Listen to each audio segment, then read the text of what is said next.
Good evening. This is Eric.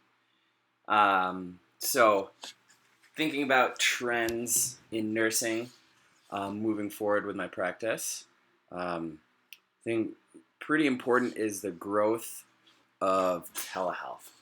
Um, I think it was trending forward prior to COVID, but COVID definitely was a catalyst for that to move even quicker. So you have people staying at home to limit the spread of infection. They want to reduce their trips to the hospital. There's fear from people, so they're going to stay home more. Um, and they'll definitely increase the likelihood and probably the quality of telehealth.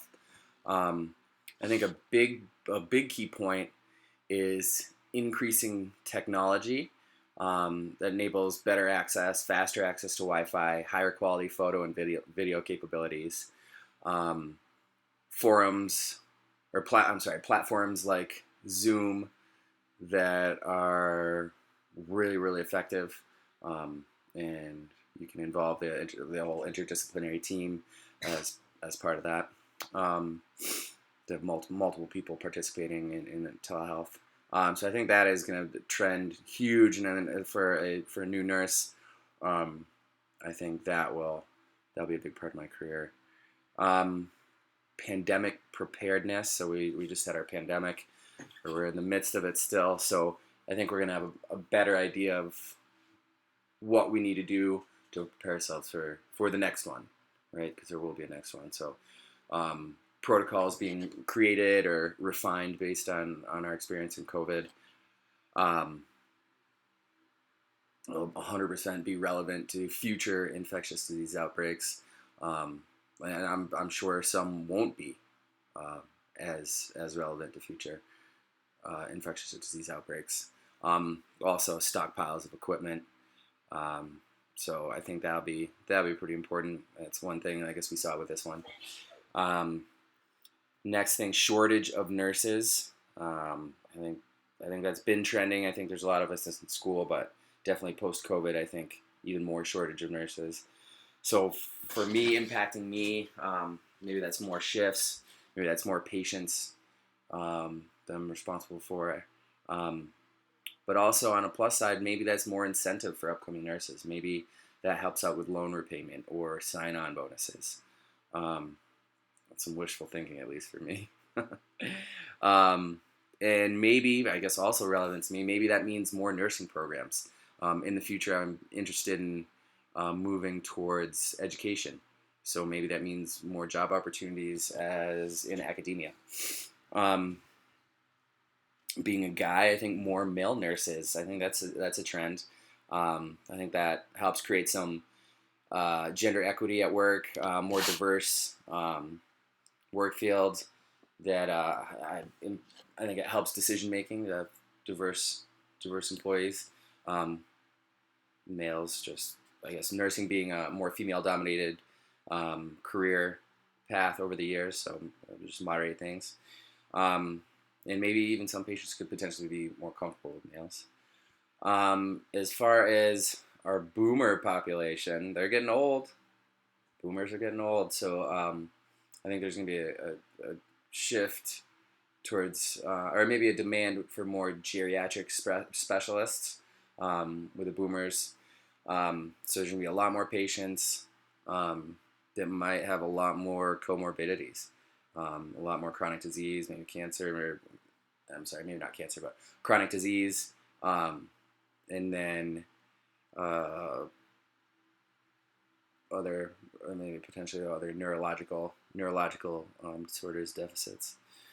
Um, so greater need for specialization to work with those geriatric or the geriatric population. The opioid epidemic is huge. I think that's going to continue to progress and alter how medication prescription medication admin, how that's gonna move forward, and pain management, maybe some alternatives as far as pain management in the hospital, out of the hospital. So I think that could be great. I think that'd be pretty impactful. Um, will be within that same vein. Will be better versed in the and I think mental health aspects of addiction and opioid addiction.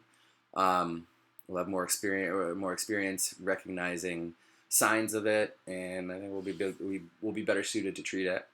Um, Finally, the priority of self care and prevention of burnout. I think that is a trend that is come to the forefront now, and that I think that's going to be huge as far as improving quality of work life, helping retention, and improve patient care.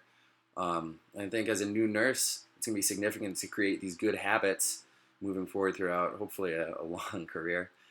Um, all right. So, as far as professional nursing values and ethical legal standards, um, the ever increasing population in our country of people who are from somewhere else, who speak a different language, come from an array of diverse cultural backgrounds that will need healthcare. And part of my role as a professional nurse, or one of I think a main goal as a professional nurse, is to provide that culturally competent care, and invaluable to our patients to uphold their justice, to ensure equitable, truthful, appropriate care for them. And including or making sure that they have an understanding of the care that they're receiving and the care that they need, that's appropriate for their culture, for their language. I think that's going to be really important, especially. I don't see that shifting away. I think we're going to have more and more increasingly diverse population. In the same vein, trying to remove implicit bias in order to provide this type of care for culturally diverse patients. And then, as a member of an interdisciplinary team, I think it's imperative to uphold the patient's rights and justice as their number one advocate. Patient advocacy, I think, is the most important thing I can bring to the team. The intimate knowledge of the patient's condition, their personality, their wishes, their affect. And I can bring that knowledge and that experience of the patient to the team in order for them to get the best possible care. I did want to say thank you. I had a blast in this class. Appreciate it. Bye.